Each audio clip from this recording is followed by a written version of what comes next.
দেশে গণতন্ত্র পুনরায় প্রতিষ্ঠায় আমরা অঙ্গীকারবদ্ধ, বললেন তারেক রহমান। ঐক্যবদ্ধভাবে বাংলাদেশে গণতন্ত্র পুনরায় প্রতিষ্ঠা করার লক্ষ্যে অঙ্গীকার পূর্ণবদ্ধ করেছেন বিএনপির ভারপ্রাপ্ত চেয়ারম্যান তারেক রহমান। 15 সেপ্টেম্বর আন্তর্জাতিক গণতন্ত্র দিবস উপলক্ষে এক বিবৃতিতে তিনি এসব কথা বলেন। বিবৃতিতে তারেক রহমান আরো বলেন, গণতন্ত্র সম্পর্কে এবং এর অন্তর্নিহিত শক্তি উপলব্ধি করতে আগ্রহী সৃষ্টির জন্য 2007 সাল থেকে প্রতি বছর 15 সেপ্টেম্বর জাতিসংঘের সদস্যভুক্ত দেশগুলোর প্রচলিত একটি বিশেষ দিন আন্তর্জাতিক গণতন্ত্র দিবস। গণতন্ত্র প্রতিষ্ঠা করতে যারা জীবন দিয়েছেন তাদের প্রতি জানাই গভীর শ্রদ্ধা। শহীদদের বিদ্রোহের মাগফিরাত কামনা করছি এবং আহতদের সমবেদনা জানাচ্ছি।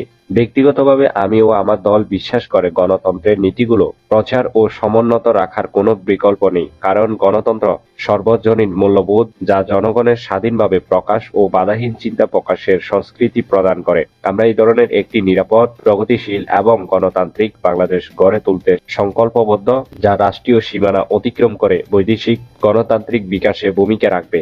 আর তাই বিচার বিভাগ ও গণমাধ্যমের স্বাধীনতা এবং গণতন্ত্রের সব মূলনীতির প্রাতিষ্ঠানিক প্রয়োগ, বললেন তারেক রহমান। তিনি আরো বলেন, ইনশাআল্লাহ আমরা এমন একটি বাংলাদেশ গড়ে তুলব যেখানে নিশ্চিত হবে ভবিষ্যৎ প্রজন্মের সমৃদ্ধি ও স্বনির্ভরশীলতা, রাজনৈতিক পরিবেশ এবং সামাজিক স্থিতি ও ন্যায়পরায়ণতা। সজীব চৌধুরী, বাংলা নিউজ 20।